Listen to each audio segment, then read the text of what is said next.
Singapore's Marina Bay Sands is one of the world's most complicated construction projects.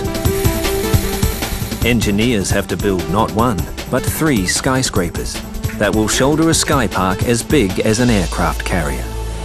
Worst case scenario, we get stuck. They have to devise ingenious solutions to assemble a 60-metre tall museum of impractical dimensions, install giant artworks, and erect seemingly floating pavilions for shopping and entertainment. If engineers succeed, they will create a virtual city unto itself.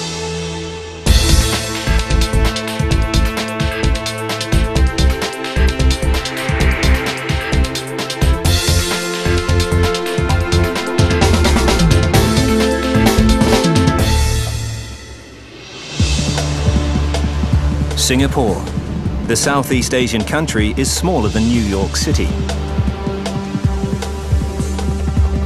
The lack of space forces it to build its largest leisure and entertainment hub to date on a small tract of reclaimed waterfront land. The Marina Bay Sands.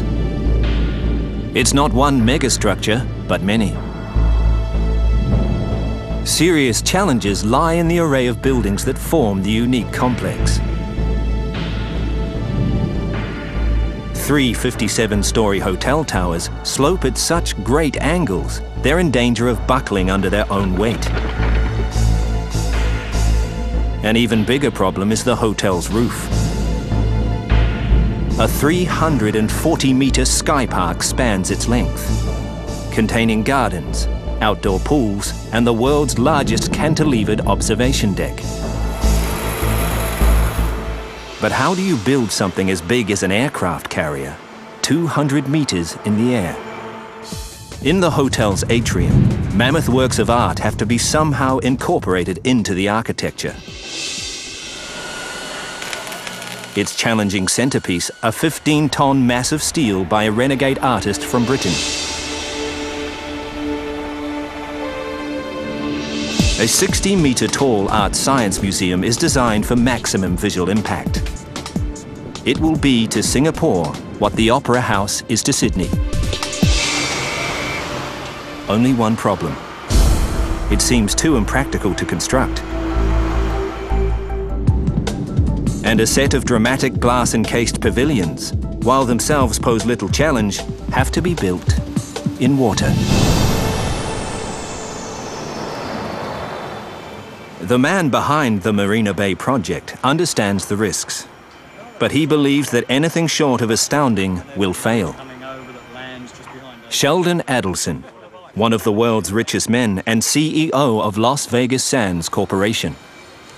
What we hope to accomplish is to change the face of Singapore tourism. So we expect a very successful development. That is by far the largest and most expensive single project we've ever undertaken. It'll cost about 5 to 5.5 billion US dollars. It's a lot of money. Now, I know $1 billion doesn't buy what it used to, but by any measurement, it's a lot of money today. Adelson believes his huge investment is safe in the hands of Moshe Safdie, a world-renowned architect.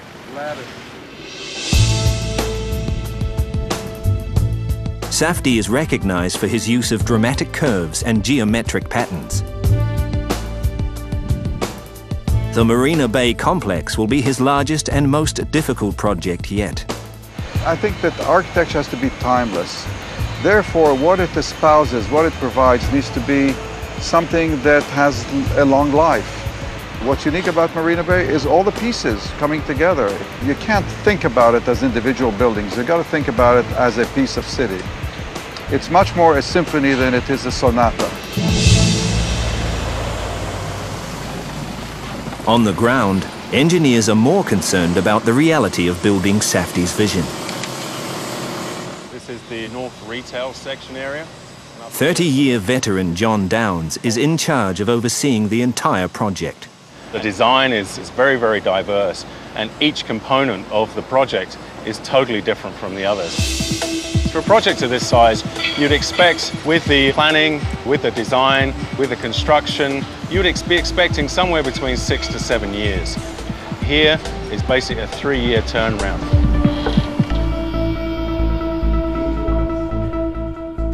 The first and most critical construction task is to secure the footprint, though this normally straightforward job proves otherwise. Since the site was originally allocated for boats. The complex sits on 560,000 square meters of reclaimed land, part of a decade-long plan to revamp Marina Bay, a former saltwater estuary that's now a freshwater reservoir. Beneath the reclaimed land, which is essentially a seabed, is a dangerous layer of marine clay. Sometimes called black toothpaste, marine clay has very poor structural properties. If not given complete respect, the unstable marine clay is potentially fatal.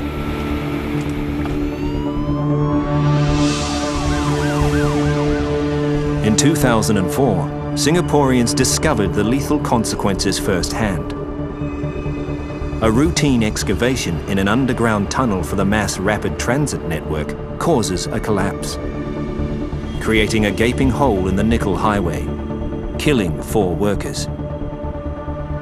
The ground conditions in which they were building the nickel highway were not dissimilar to those in which we are encountering here. They had also soft clay, they had similar depths of excavation between 20 and 37 meters. One of the big things that was learnt in the nickel highway collapse was the importance of monitoring movements and the control of quality as the construction proceeds. Marine clay is an old foe of engineer Mike Barton. He's defeated it in the past by understanding how it behaves. The big problem with marine clay is that it is so soft that when you dig out the inside, the walls will move and potentially collapse and allow all the surrounding water in the bay into the excavation. So, before work can begin, the unstable building site needs major fortification.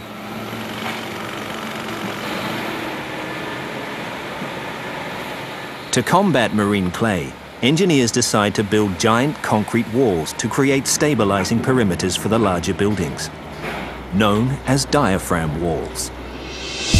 Up to 1.5 meters thick, diaphragm walls are steel-reinforced concrete sections, pounded 50 meters into the ground. They form watertight enclosures for men and machines to work round the clock. In just 1 year, over 4,000 meters of diaphragm walls help produce a rock-solid foundation. The diaphragm walls that we constructed in a formation which we called a peanut formation, which is 2 circles joined together, and a donut formation, which is circular, is that they are able to withstand very, very large forces from the marine clay without any movement. They encapsulate an area that's bigger than a football pitch that enables us to excavate very quickly and to build structure up very quickly.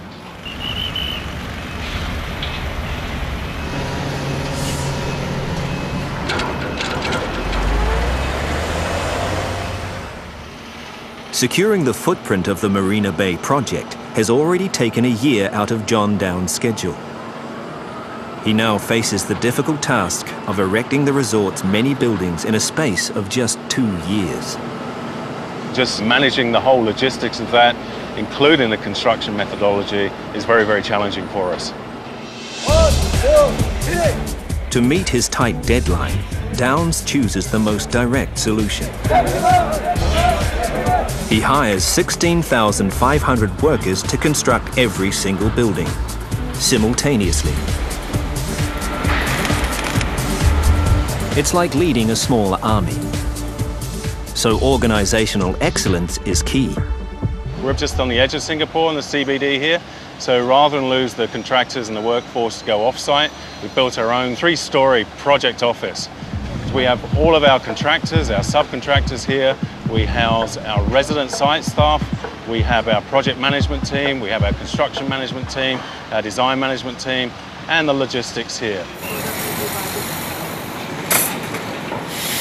The tight schedule also creates problems at the hotel towers, where engineers are already struggling with a congested site.